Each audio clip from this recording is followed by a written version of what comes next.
Good morning class 7। शुरू करेंगे आज का हमारा न्यू चैप्टर है स्टेट गवर्नमेंट सिविक्स में third chapter. Now what we will learn in this chapter? Now legislations और legislature at the state level, legislative assembly and legislative council कैसे बोलते हैं और ये क्या होता है ये डिस्कस करेंगे हम। Executive eight the state level, governor, chief minister, council of minister, and the third one is judiciary at the state level, that is high court. So we will learn about the state governments, the three organs: legislative, executive and judiciary. Let's move the chapter. We'll start now. The first step. What is the first step? What are the three levels of government in our country? The three levels of government in our country: first central, second state, third local. Clear? तो ये है हमारा three level of government. पूरी country के लिए central, state के लिए state government and state से नीचे डिस्ट्रिक्ट लेवल पे for village and for cities and towns, local government. Now we will start. India consists of 28 states and 9 union territory. In order to ensure the smooth governance of these units, the government in India functions at three levels: central, state and local. In this chapter, we will study the constituent of the state government. So, first of all, India consists of how many states we are having right now? 28 and 9 union territories. Now, why it is called union territories? Why it has been not concluded or included in the state? Because it is such a small area which cannot be considered into a state. So it has been controlled by the union, by the central government, and it is be under control central government. So that is why it has been called as union territory. So right now we are having 9 union territories and 28 states. So in this chapter we will learn how the government functions, कि government कैसे function करते हैं, क्या क्या काम करते हैं, and 3 levels जो होते हैं central, state and local governments, ये उनकी कॉन्स्टिट्यूएंट क्या क्या होती है उनके अंदर, और स्टेट गवर्नमेंट के अंदर क्या कॉन्स्टिट्यूएंट है वो हम डिस्कस करेंगे। ना the government at the state level perform 3 major functions. क्या परफॉर्म्स करते हैं? सबसे पहले 3 मेजर फंक्शंस में आता है makes law, execute law and protect the law from being broken along with solving disputes in accordings with the law. तो यहाँ पे सबसे पहला काम क्या बताया? Makes law. तो who will make the law? The government. So the department which will make the law, it is been called as legislative, legislature और लेजिस्लेटिव। ओके, तो it is been called as legislature और legislative, और it is been also been called as parliament. Commonly we call it as a parliament. Okay, तो parliament, it has been called as parliament. So what is the role of the parliament or what is the role of the legislature? Is to make law. इसको law बनाना है। ये हो गया। फिर next क्या बोला गया? Execute law means who will execute the law, that once the law has been ordered and made, rules बनने के बाद एक बार जब बन गया तो उसे how it is been implementing, कैसे इम्प्लीमेंट करना, किस तरह से लोगों के पास पहुंच रहा है, तो उसे देखने के लिए कौन है वहाँ पर? Executive law. तो एग्जीक्यूटिव डिपार्टमेंट है। तो एग्जीक्यूटिव डिपार्टमेंट कौन सा हो जाएगा हमारा? एग्जीक्यूटिव में पार्लियामेंट के अंदर, दैट इज़ लेजिस्लेचर के अंदर, पार्लियामेंट के अंदर जो मिनिस्टर्स हैं, जो रूलिंग पार्टी है, जो मिनिस्टर्स है, ठीक है। जैसे अभी राइट कौन है हमारा प्राइम मिनिस्टर कौन है? Narendra Modi, mister Narendra Modi prime minister है हमारे। फिर उनके अंडर में जितने सारे काउंसिल्स ऑफ मिनिस्टर्स हैं, तो वो और प्राइम मिनिस्टर नरेंद्र मोदी, और उनके हेड में कौन है? प्रेसिडेंट होते हैं, उनके हेड में होते हैं प्रेसिडेंट। ये सारे मिल के, ठीक है, ये सारे मिल के क्या करते हैं? ये रूल्स देखते हैं कि फॉलो हो रहा है या नहीं हो रहा है, एग्जीक्यूट प्रॉपरली हो रही है या नहीं हो रही है।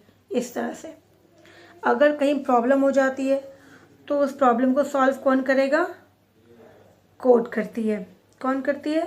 कोर्ट करती है, ठीक है।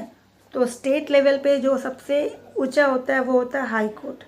स्टेट लेवल पे सबसे हाई होता है high court.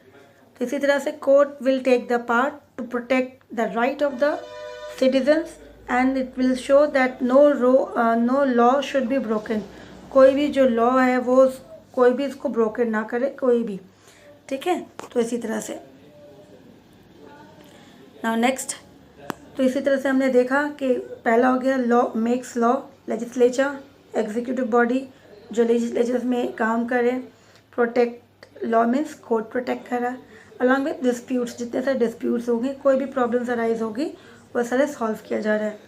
These functions are perform by 3 major organs. तो ये जो हमने अभी पढ़ा, legislature, executive and the last one is judiciary, ये 3 जो है ये ऑर्गन्स हैं। इसे क्या बोलते हैं?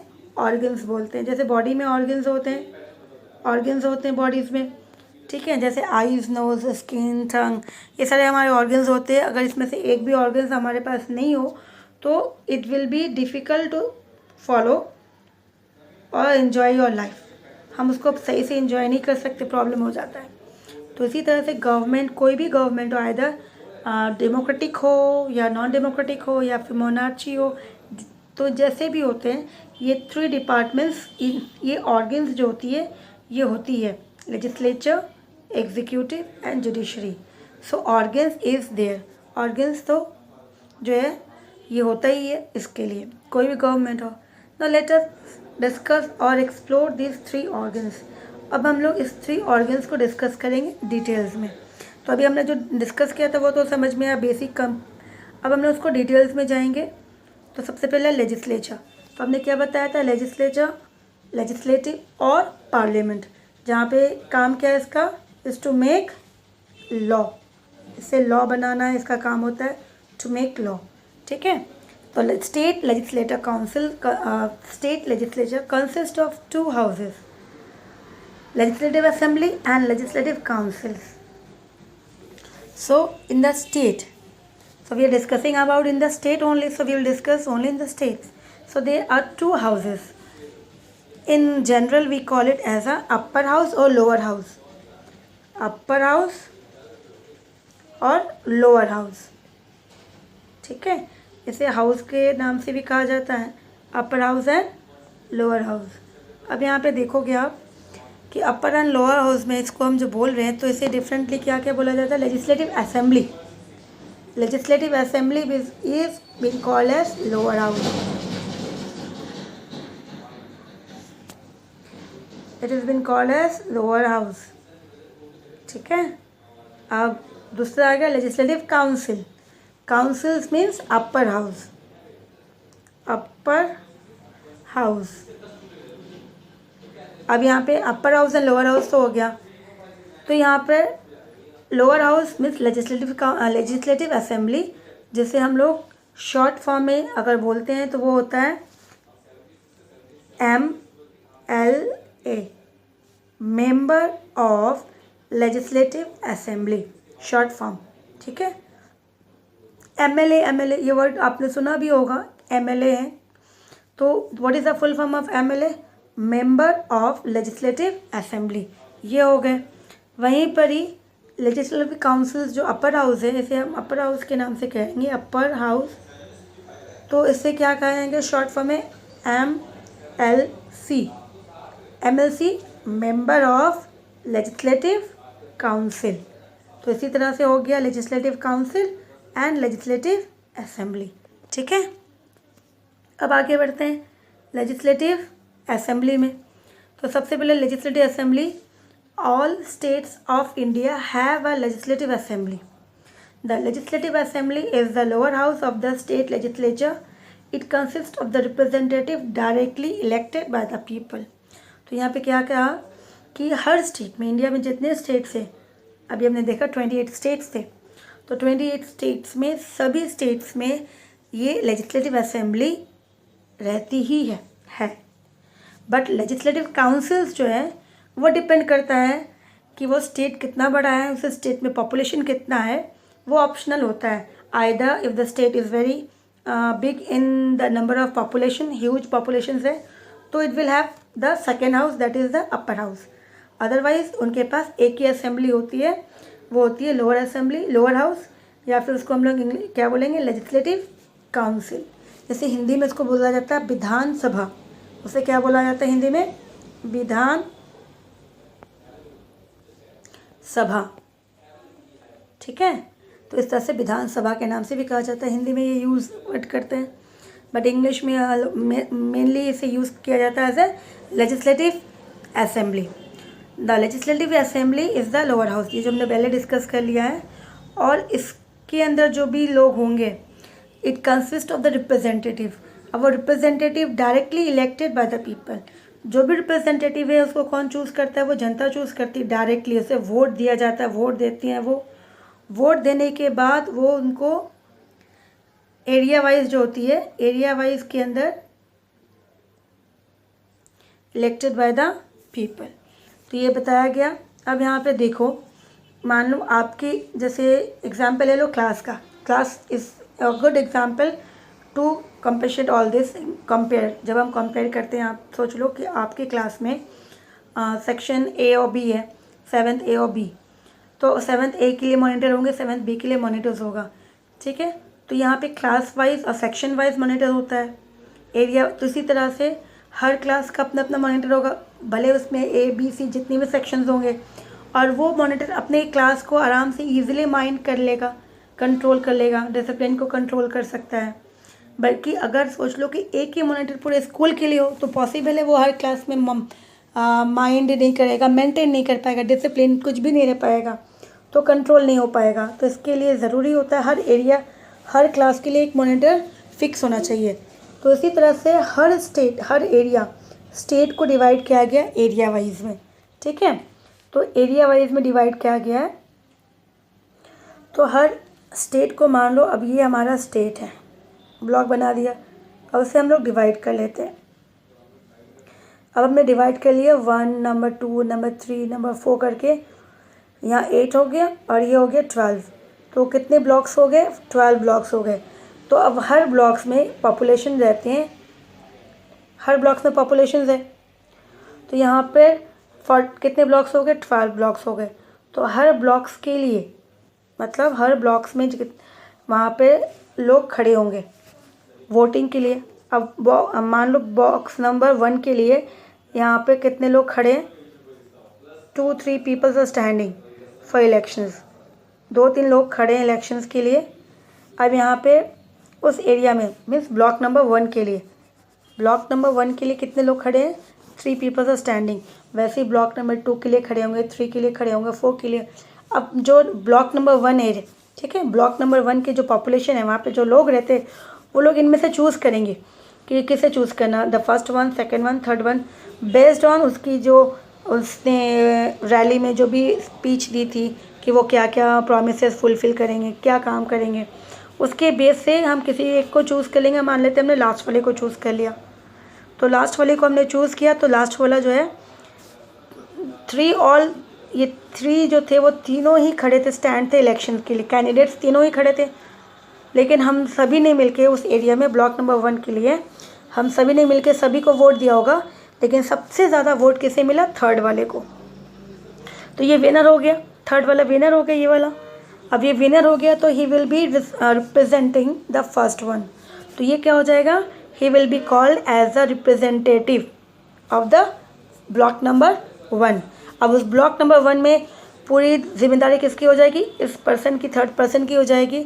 उस एरिया में वेलफेयर करना, काम करना, जो भी प्रॉब्लम्स है लोगों की सॉल्व करना, इसका होगा। तो उसी तरह से सभी एरिया के लिए सभी लोग खड़े होंगे। किसी एरिया में 3 होंगे, किसी में 2 हो सकते हैं, किसी में 4 हो सकते हैं। और जो सबसे ज़्यादा वोट जिसको मिलेगा वो विनर कहलाएगा and the person will be called as the representative of the particular area. तो वैसे ही जैसे आप अपने क्लास को रिप्रेजेंट करते हो, क्योंकि जब भी कोई प्रॉब्लम होती है तो मॉनिटर को बुलाएंगे, तो मॉनिटर पूरी क्लास को रिप्रेजेंट करता है कि कौन सी क्लास है, क्लास 7 थे या 8 थे या 9 थे, तो उस क्लास को रिप्रेजेंट करता है। तो उसी तरह से यहाँ पर भी एरिया वाइज रिप्रेजेंट किया जाता है। ठीक है, तो एरिया वाइज जब रिप्रेजेंट करते हैं तो उस एरिया को प्रॉब्लम सॉल्व करने के लिए उस पर्सन का ही ड्यूटी बनता है। अब तो हम यहाँ देखते हैं, during the assembly election state is divided into small unit. जैसा भी हमने डिस्कस किया कि स्मॉल यूनिट में डिवाइड करते हैं उसको। इलेक्शन में मीन्स सिविक्स में हम उसे किस वर्ड में ब्लॉक नहीं बोलते, उसको हम लोग क्या बोलते हैं, कॉन्स्टिट्यूएंसीज। ठीक है, कॉन्स्टिट्यूएंसीज यहाँ पर। तो the area which is been divided, हमने अभी देखा the state is divided into small units. क्यों डिवाइड किया, for the purpose of elections के लिए। बट जो हमने डिवाइड किया रफली डिवाइड नहीं होता है, वो डिवाइड होता है बेस्ड ऑन पॉपुलेशन। नहीं तो अगर इस ब्लॉक में पॉपुलेशन कम है, इसमें बहुत ज़्यादा है, इसमें उससे ज़्यादा है, तो जहाँ जिसमें सबसे ज़्यादा पॉपुलेशन होगा तो वो जो भी पर्सन खड़ा होगा इस ब्लॉक के लिए वो इजीली जीत जाएगा, क्योंकि वहाँ पे नंबर ऑफ़ वोट ज़्यादा होगा। तो ये सिस्टम को नहीं फॉलो करते। क्या फॉलो किया जाता है, the area which is been divided, जो भी एरिया को डिवाइड किया जाता है किस बेस पे, बेस्ड ऑन पॉपुलेशन, की सभी एरिया का पॉपुलेशन जो है रफली लगभग सेम होना चाहिए ताकि कोई किसी को प्रॉब्लम ना हो लगभग, क्योंकि अब सभी जब इलेक्शंस के लिए खड़े होंगे तो पॉपुलेशंस इक्वल होगा, तो वोट जो भी होगा वो मीनिंगली सबके पास सेम ही होना चाहिए, मतलब एरिया वाइज होंगे तो प्रॉब्लम नहीं होगी, कोई चीटिंग नहीं हो पाएगा इसके लिए। तो वापस से बता रहे कॉन्स्टिट्यूएंसीज, आप देखोगे आपके वर्ड मीनिंग्स भी मिल जाएंगे, लेकिन फिर भी सिंपली व्हाट इज़ कॉन्स्टिट्यूएंसीज, इसे constituencies the area which is been divided the purpose of elections. Divide करते किसके लिए, इलेक्शंस के लिए, और बेस्ड यहाँ पे बेस्ड ऑन नहीं लिखा हुआ, which is based on population के बेस पे डिवाइड किया जाता है, उसे कहा जाता है कॉन्स्टिट्यूएंसीज। तो इसी बेस पे हर पर्टिकुलर एरिया में कितने लोग खड़े होंगे, हर कॉन्स्टिट्यूएंसीज में 1 person will be elected, 1 person और 1 कैंडिडेट विल बी इलेक्टेड। हम एक को ही इलेक्ट करेंगे, भले वहाँ पे 3 लोग खड़े हो जाए, लेकिन हम कितने को चूज़ करेंगे, 1 person will be the winner only.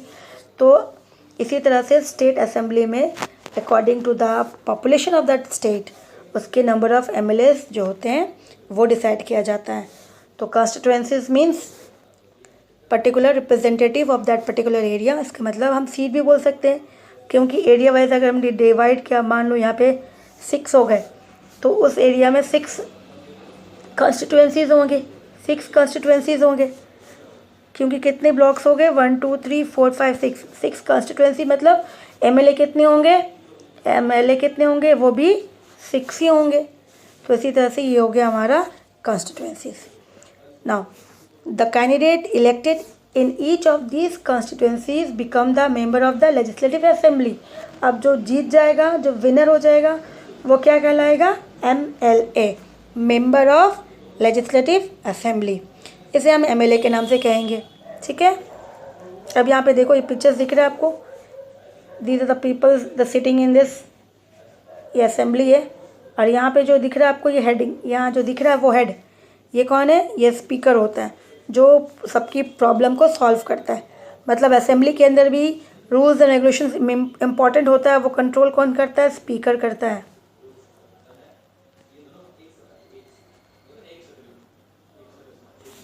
अब हम मूव करेंगे, who will be the member और who will become the member of the constituent assembly के लिए, या MLA कौन बन सकता है, who will be qualified to become as MLA। हम हर किसी को तो MLA के लिए नहीं चूज़ कर सकते, तो क्राइटेरिया तो होना चाहिए। तो सबसे पहले क्राइटेरिया क्या, सबसे पहले क्वालिफिकेशंस क्या है कि the candidate should be a citizen of India. सबसे पहला है कि वो कैंडिडेट जो है इंडियंस होना चाहिए। दूसरा है the candidate should be a voter in any constituencies of the states, कि वो सबसे पहले वोटर, कैंडिडेट जो है वो वोटर हो कि वो वोट दे। अब वोट देने का राइट्स जो होता है 18 ईयर्स, जो भी 18 ईयर्स हो जाते हैं और 18 जस्ट इस साल अगर हो गए तो he will be eligible. Next year होंगे तो जिस दिन जब इलेक्शंस होंगे the person who is been getting 18 और अबव, 18 या फिर 18 से ऊपर, उन सबको राइट्स होता है वोट देने का। तो सबसे पहला तो इसीलिए कहा गया जो कैंडिडेट्स खड़े होते हैं एमएलए बनने के लिए, सबसे पहले उनको वो क्या बनेंगे, वोटर्स बनेंगे। अपने एरिया में जो कॉन्स्टिट्यूंस एरियाज होते हैं वहाँ पे वो वोट देते हैं या नहीं देते, वोटर्स होना चाहिए। फिर तीसरा है the candidate should not be less than 25 years of age. तो यहाँ पे बोला गया थर्ड में कि वो उसकी एज कितनी चाहिए, मिनिमम 25 मिनिमम होना चाहिए, मैक्सिमम कितना भी हो जाए बट मिनिमम 25। फिर number fourth, the candidate should not hold any executive positions under the government of India और स्टेट गवर्नमेंट। तो जो कैंडिडेट्स खड़े होने वाले इलेक्शंस के लिए to become the MLA, he should not hold any positions, means वो कोई जॉब नहीं करता हो, कोई भी जॉब नहीं करे, आइदर वो स्टेट गवर्नमेंट के अंदर हो या फिर सेंट्रल गवर्नमेंट के अंदर हो। अगर वो जॉब करते रहेंगे तो फिर वो चूज़ नहीं, वो एमएलए नहीं बन पाएंगे। क्यों नहीं? क्योंकि एक इंसान एक जगह ही काम कर सकता, दो जगह तो नहीं काम कर सकते।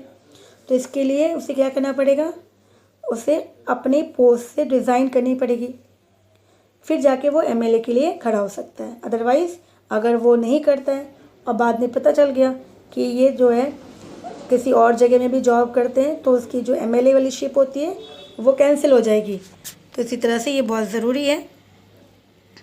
फिर आता है कि the candidate should be of sound mental health, he should have good mental physical जो है, क्योंकि ही will B controlling the state, वो स्टेट को रन करेंगे, स्टेट गवर्नमेंट के अंदर स्टेट को रन करेंगे, स्टेट को कंट्रोल करेंगे।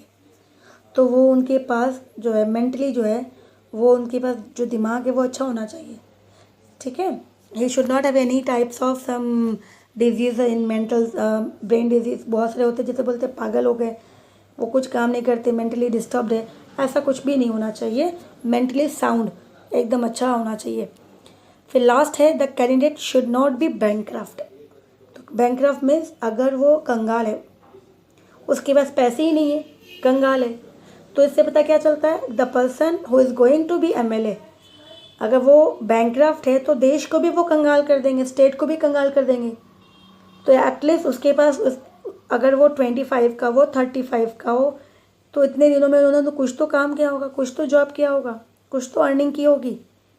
तो उसी तरह से कुछ तो होना चाहिए उनके पास। अदरवाइज़ अगर वो बैंकक्रफ्ट है, कंगाल है, जिसे बैंक ने घोषित कर दिया वो उसके पास पैसे नहीं है, कंगाल है, तो उस पर्सन को एमएलए बनने के लिए क्वालिफिकेशंस नहीं मिलती, वो टिकट नहीं मिलता। ठीक है, तो हम लोग जो है ये कंप्लीट कर लेते ये वाला पूरा। नाउ नेक्स्ट क्या है, ऑफिसर्स। कौन कौन ऑफिसर्स रहेंगे। The meeting of the legislative assembly are presided over by the speaker. तो अभी हमने देखा था कि सबसे टॉप में कौन बैठा था, जो पूरी एमएलए जो मीटिंग थी देखने के लिए जितने सारे लोग बैठे, एमएलए बैठे, उनको कंट्रोल करने के लिए, ताकि उस हॉल के अंदर, उस असेंबली के अंदर कोई डिस्टर्बेंस ना हो, रूल्स फॉलो हो, वो चेक करने के लिए स्पीकर होता है। तो स्पीकर जो होता है क्या करता है, प्रिसाइड, मीटिंग शुरू करना है पार्लियामेंट के अंदर, क्या होगा, कैसे काम होगा, डिसाइड कौन करता है, स्पीकर करता है। ठीक है, वो स्पीकर करता है। उसके बाद the speaker is elected by the member of the legislative assembly from among themselves.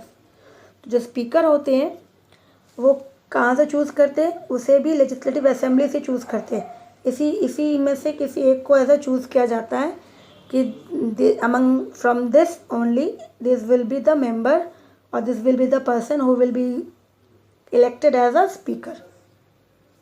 In absence of the speaker, अगर एब्सेंट हो गए स्पीकर, को प्रॉब्लम हो गई, बुखार हो गए वो, या फिर आउट ऑफ कंट्री गए, कुछ भी काम हो सकता है, तो उनके स्पेस में, उस जगह में डिप्यूटी स्पीकर होते हैं, वो प्रिसाइड करते हैं असेंबली को।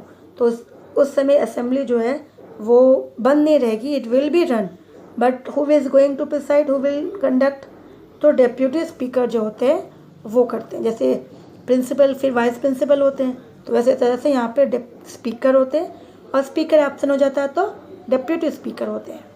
ही और she is also elected by the member of the assembly.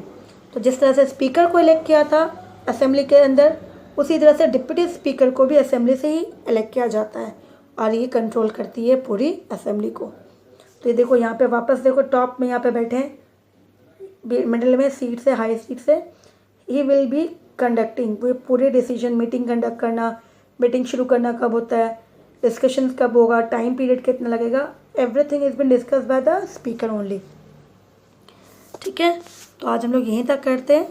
Next class में हम लोग शुरू करेंगे powers and functions of the assembly. ठीक है।